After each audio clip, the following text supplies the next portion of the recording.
tanggal 23 Desember 2023 gue harus operasi karena ada benjolan di leher gue.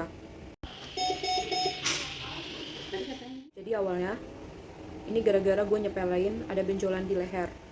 Awalnya emang gak besar, terus dia hilang pergi, tapi lama-lama tuh makin gede. Jadi gini, tahun 2019 itu gue udah ngerasa ada benjolan di leher gue. Terus berasa banget itu ketika nengok tuh bener-bener kayak nggak nyaman banget gitu. Terus akhirnya gue periksa lah ke salah satu klinik di dekat rumah gue. Terus saat itu dokternya bilang kalau benjolan di leher gue itu kemungkinan kelenjar getah bening tuh. Nah gue saat itu gue panik lah, gue takut kalau kelenjar getah bening itu bahaya atau apa sih gitu, kelenjar getah bening gitu. Gue nggak tahu sebenarnya saat itu, tapi gue takut gitu.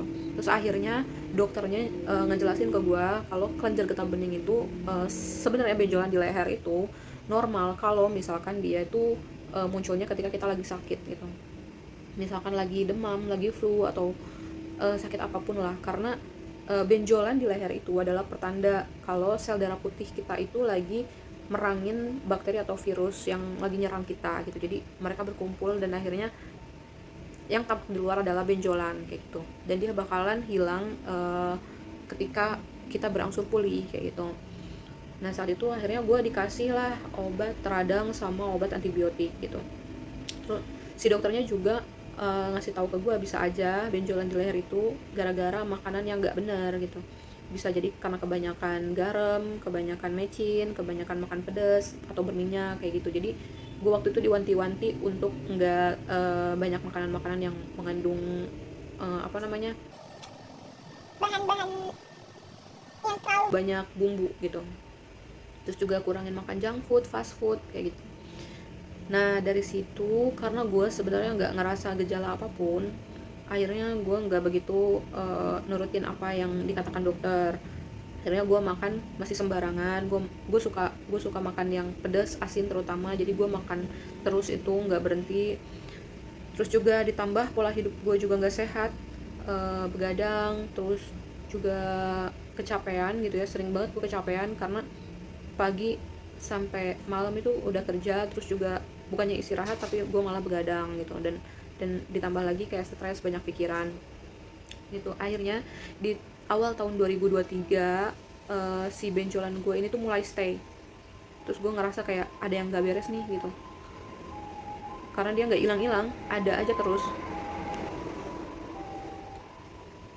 suara kereta.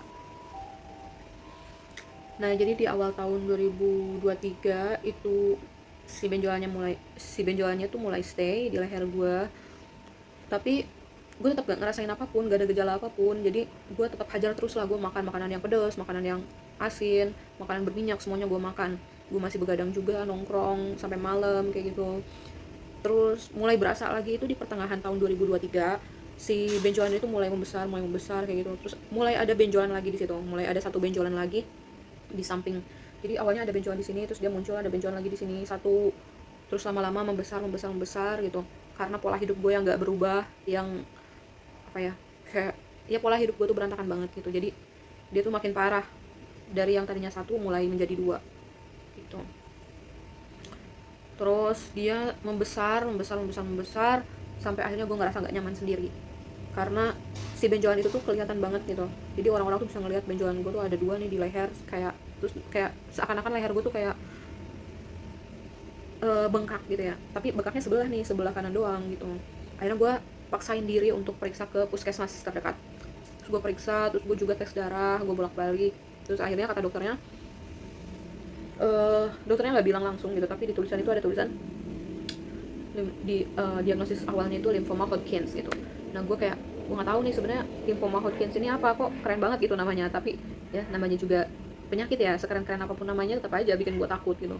Akhirnya gue riset kecil, terus gue nyari-nyari juga di internet gitu, apa sih lymphoma Hodgkin gitu. Terus ternyata kalau bahasa sederhananya itu lymphoma Hodgkin itu ya tumor atau kanker kelenjar getah bening. Terus akhirnya gue dirujuklah ke salah satu RS. Jadi emang kelenjar getah bening itu biasanya ada di leher, tapi nggak cuma di leher, biasanya ada di ketiak, bisa juga ada di lipatan-lipatan gitu kayak paha gitu. Nah kebetulan gue ada di leher. Oke, jadi balik lagi, akhirnya gue dirujuk ke RS, salah satu RS di Jakarta. Terus gue periksa, gue bolak-balik ke RS gitu pakai BPJS, jadi semuanya gratis. Gue bolak-balik ke RS, terus juga gue harus USG leher. Nah pas gue masuk radiologi, si dokternya bilang sama gue, ini gue yakin sih harus dioperasi. Padahal saat itu si dokternya belum meriksa gue, belum nge-scan leher gue, karena saking kelihatannya benjolan di leher gue itu.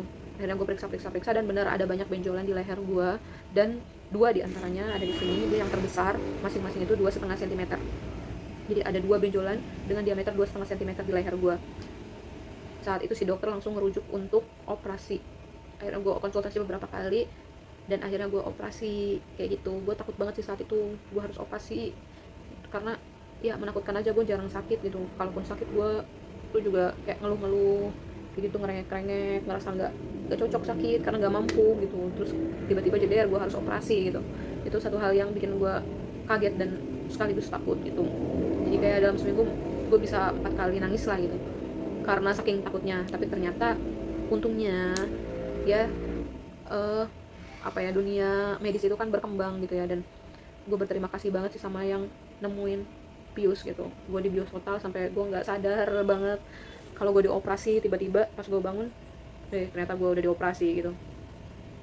Ternyata gue berani juga gitu dioperasi, dan gue mikir dari situ, gue selalu mikir ini bukan waktu yang tepat gitu. Gue selalu sebelumnya gue selalu ngulur waktu gitu ya, ini bukan waktu yang tepat, ini gue belum siap kayak gitu. Ternyata setelah gue udah operasi, ternyata emang gak ada waktu yang siap, emang gak pernah ada waktu yang siap. Atau logikanya gini, semua waktu itu ya waktu yang tepat gitu untuk melakukan hal apapun gitu. Seandainya gue waktu itu memaksakan diri untuk operasi nggak sampai separah ini, ya mungkin gue siap juga saat itu gitu. Ya, akhirnya gue operasi lah kayak gitu. Terus sekarang ya gini,